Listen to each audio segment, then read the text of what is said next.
Hello everyone! Today I'm going to be talking to you about some of the new repertoire that I'm going to be learning starting with this summer. In case you're new here, I make videos about classical music and I'd love to see my face in your subscription box. So just a little background, I just finished my first year of university and I'm studying violin performance and business marketing. And in my first year, I decided that I would do a freshman recital, which was 60 minutes of entirely memorized repertoire that I had been working on for the past year or so. And I finished that in early April and I submitted that for my jury. I've been doing some practicing here and there, but I've taken a little bit of a break just so that I can, refresh my mind and sort of mentally prepare for new repertoire and working through the summer because I have a pretty busy summer ahead of me. So what rep did I do for my recital? What rep have I been working on this past year? So some of the most standard rep that we all learn and continue to learn forever and ever is Bach. So I have been working on Bach's first sonata for solo violin in G minor. I've worked on all four movements, I've memorized all four movements, and I've gained so much out of this first sonata. The first movement is the famous Adagio, and I think it's the only Adagio that he wrote within his sonatas and partitas. I could be very wrong about that. Out of all of these movements, I think I took the most time to learn the Adagio, even compared to the fugue. At the time that I started learning the Adagio, there were so many new concepts and new ideas with Bach that this introduced me to, and before I had just played the beginning four movements of the second partita, definitely not the chaconne. And there were a lot of really important learning points within the second partita, but this was on a whole different level with all these chords and these complex rhythms and such, and the idea of an Adagio movement and how to play that type of thing. So I took a really long time to learn this, but it was so incredibly valuable, and I plan on returning to it a lot because I really love this movement, and I have it pretty marked up as you can see. The next movement is the fugue, which a lot of people are learning right now. It is extremely difficult. I don't think I did it much justice. I think I could do a lot better with it if I had more time with it, and I think I'm definitely going to return to the fugue a lot because there's a lot of things that can be improved on it. But I felt like I also spent a substantial amount of time on the fugue, probably second most to the Adagio. I was talking to my teacher about this movement, and he told me that out of all of the Bach fugues that he wrote for violin, even though this one's considered the easier one, it's considered easier because the other ones are much longer, which is the C major fugue and the A minor fugue. Both of those are much longer than this fugue. However, because those are so much longer and this fugue is so much shorter, this fugue basically is like so much more compact. There's a lot more big chords played in succession to one another, and it still requires a lot of endurance despite it being a much shorter fugue. That sort of increases the difficulty. It's much more concise in the subject and how the subject and the other lines overlap with each other. So probably one of the hardest things I played on my recital for sure, and I'm definitely going to return to it so that I can make it better. But here is the fugue. Lots of chords, like intonation's really hard in the fugue. This is the last page of it. And just playing chords well, and also I struggled a lot with consistent tempo because I would get so caught up in how difficult all these chords were that my tempo would just go to the wayside. So very good movement to learn, very difficult. Definitely gonna try to work more on it. The next movement is the Siciliana. It's probably one of my most favorite movements of Bach. It is so beautiful and I really enjoyed learning this movement. There's so many expressive qualities to it and it's just really quite beautiful. Definitely on the easier side when it comes to this whole sonata, but it still has lots of chord playing, which makes some things hard. And of course, I did not do it enough justice. I really crammed this one in as well as the last movement. This really could use a lot more looking at, but I think I was able to explore lots of musical things with this movement and I really enjoyed that.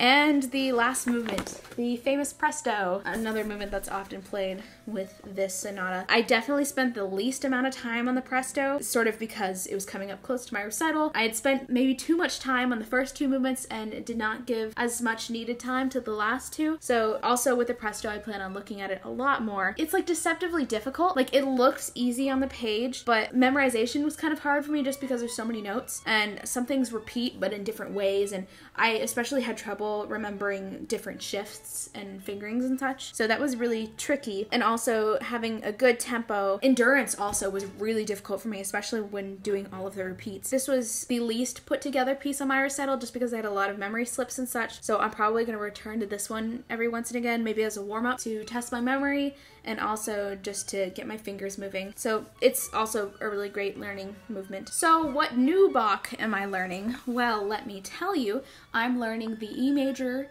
partita, which is partita number 3. This is what it is. It's one of the most famous partitas, particularly because of the first movement. It's the Preludio. You probably hear it on NPR every morning. And it's very long. It's easy for it to sound etude-like, so I'm trying to work on making it sound really musical, but also another thing, I get really frustrated when people play this out of tune, and I've gotten frustrated myself because I'm falling into that trap as well, because it's just so iconic, and playing something so iconic out of tune can just make or break it for some people. So I really want to learn how to play this movement in tune, especially in E major. That makes things a lot more difficult. Also, when I was working on this, I had quite a bit of trouble figuring out the different bowings when it comes to the harmonic sections that hit the E string and it goes across 3 strings. Just getting my arm used to that motion is still taking some time. I've only started on about the first 2 pages, and I need to start working on the last 2, but that's going to be a big project for the summer, and I'm hoping that I can get this movement really good this summer so that I could start looking at some of the other ones. Like the next one is the Louret, then the Gavotte and Rondeau. That one's also pretty famous. The Gavotte and Rondeau is also pretty difficult, so I need to be prepared for that. Then there's also the 2 minuets, which I don't hear very much, and the Bourrée, and then the Gigue. It kind of looks a little bit more like partita 2. These movements are different from any movements in all the Bach sonatas and partitas. So I'm really excited to learn this, and it's a really influential partita, so I'm excited. Okay, now that we've looked at Bach, let's talk a little bit about etudes. So I recently finished the Kreutzer etudes. I didn't get through all of them, but my teacher decided that it would be good for me to move on anyways, just because I had gotten a lot out of it already, and he's encouraging me to return to lots of these etudes to make improvements over time. For the time being, I'm moving on from these etudes, but I'm definitely going to keep it as a warm-up and sometimes just pick one to work on for a week or so. I've been working on these for quite a long time, so I'm really excited to move on, but they're also really, really great etudes. They have been so helpful in me learning and growing as a violinist, so I love the Kreutzer etudes. So what etudes am I working on now, you may ask? Well, now I'm working on the Rode Caprices. These can actually be performed. They're not as often performed as they used to be, but because they're caprices, they can be performed, but they also function as etudes because they're on the shorter end. These are definitely a lot more difficult than Kreutzer, so I am having a blast working on these. I've already gone through the first one in my lesson. I'm working on the 4th caprice, which is quite difficult, but I'm really excited for these because I can explore a lot more musical gestures and such. And one time I listened to a recording of all of the Rode Caprices. I think it was like an hour-long recording or something, so just to familiarize myself with them, and I'm really excited to continue working on these because they are really awesome. Oh, also with the Bach, I forgot to mention, I'm using different editions now. So this is the edition I've been working on from the past year. This is the Bärenreiter text, and it's just a blank edition with nothing in it. But because my teacher recommended some of the fingerings from this one, which is the Ivan Galamian edited version from International Music Company, I decided that I would go with this instead for learning partita number 3, just so that I can have easy access to those fingerings, and also so that I can see the manuscripts in the back of this edition, which I think are so cool, and it's really awesome to have that. So honestly, I think it's great to have both of these editions, but I'm working on this one for now. Similar to etudes, I've also been learning Paganini caprices. On my recital, I played Paganini caprice number 16, and this was actually one that I worked on a year prior, but it was a little too early for me to work on it and do it justice. I relearned it this past year so that I can do it better and gain more out of it, and I definitely did gain more out of it, and I got some good fingerings too, and I performed it on my recital, and I'm pretty happy with how this turned out. I don't really have any good recordings of it, but I think I just learned so much from it, and I did have a few times where I felt like I played it really well, so this was a really good caprice, and is often the caprice that people start with when it comes to Paganini. I also learned Paganini caprice number 13 right here. This one has the da da da da that part, which is part of the allegro, and later on the minore. So this one was a lot more difficult, and on my recital it went so bad, but it's okay. I decided that I'm going to keep working on this one because I feel like I can do a lot better with it, and I didn't really give myself enough time to learn it. I wish I had started on it earlier, but I really enjoy it actually, and I've gained so much out of learning this one, and both stylistically and technically, and I think I can gain even more from it. So I'm going to keep working on that. And then I've added on a new Paganini caprice, which I'm really excited about. It is Paganini caprice number 9. It's the bum bum bum And then it has like all sorts of other stuff beyond that little allegretto part. This one is pretty difficult. I had the choice to pick between number 13 or number 9 in addition to number 16 for my recital, and I saw number 9 and I was like, there's no way I can learn this in time, so I decided to do number 13 instead. So now I'm going to start working on number 9, and one big thing with this is just getting all the techniques down. There's so many different things, from ricochet to double stops to God knows what else. Like, there's all sorts of things, and I did work on this for a little while, so I sort of know what I'm getting into, but it's definitely pretty difficult. But I'm excited because it's a lot of fun, and since it goes between so many different techniques, it's just very interesting, and I never get bored of it. So I'm really excited to work on this. So what concerto did I just finish? What concerto am I about to start doing? In my recital, I just finished playing the Mendelssohn Violin Concerto. I played all 3 movements, all from memory, with a pianist, and I have to say, this concerto, I think I've gained the most out of learning this concerto compared to any concerto I've ever learned. And I think part of it is that this was the first concerto that I learned every movement from, and all the concertos that I've played, which really hasn't been that many, I've only ever played the first movement, and I haven't given time to look at the other movements. So this one I learned all of, which is really, really good for me, and I gained so much out of this. The first movement I spent a lot of time on. I recorded it quite a few times, and I'm really happy with how it turned out and everything I got out of that movement. The second movement I thought really helped me grow musically, and I really felt like I found a musical voice within myself with that movement. And it's kind of funny, whenever I listen to classical music, I always skip past the slow movements. I'm like, slow movements, psh.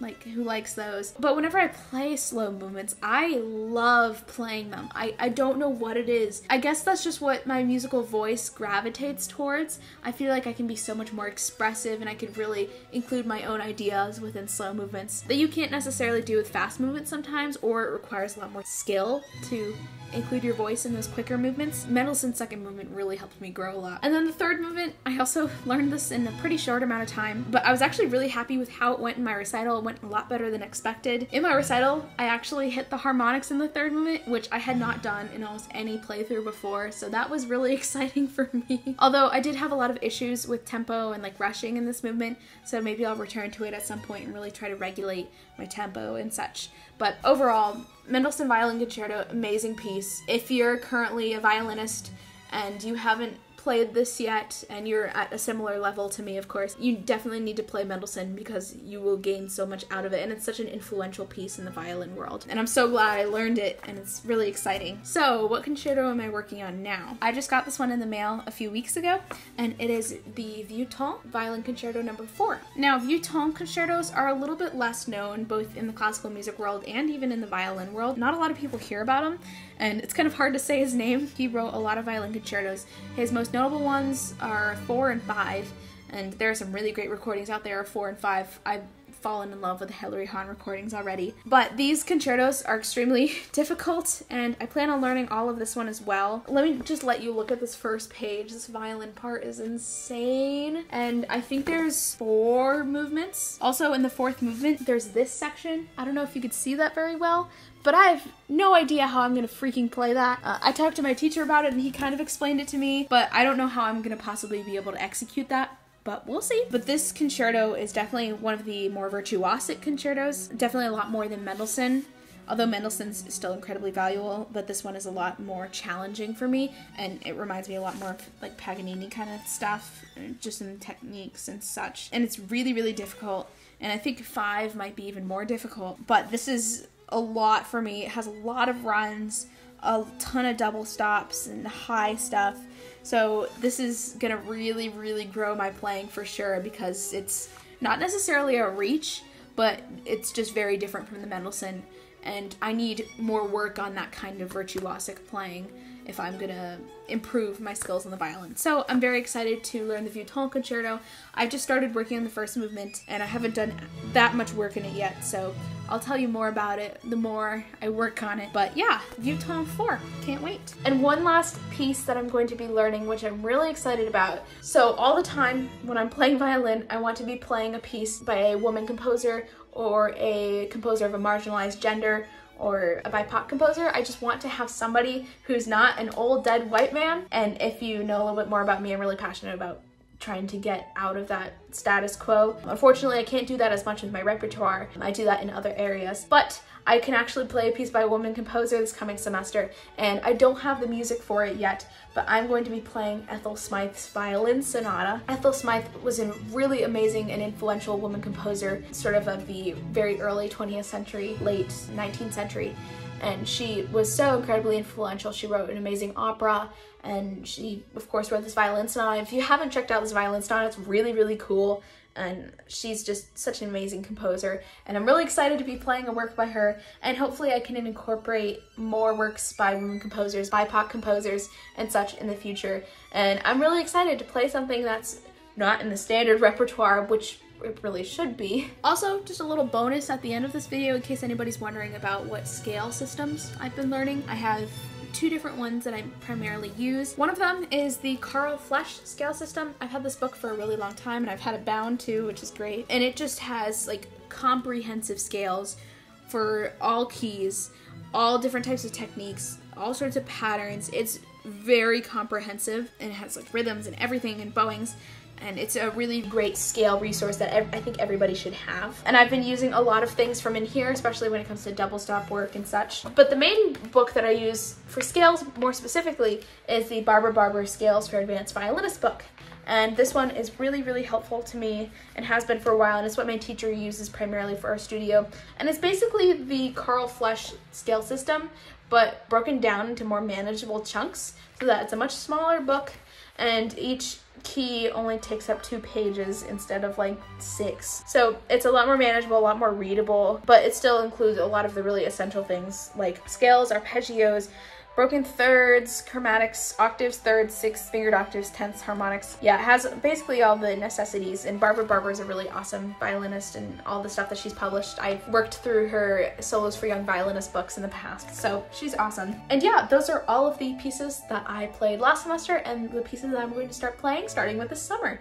I'm so excited to continue on these, and you're going to see a lot more of these with some of the videos I'm going to make this summer and on my Instagram. Go follow my Instagram. I plan on doing some practice challenge videos, and I have a lot of really cool ideas that I'm drumming up for this summer, so I'm really excited to share all of those with you.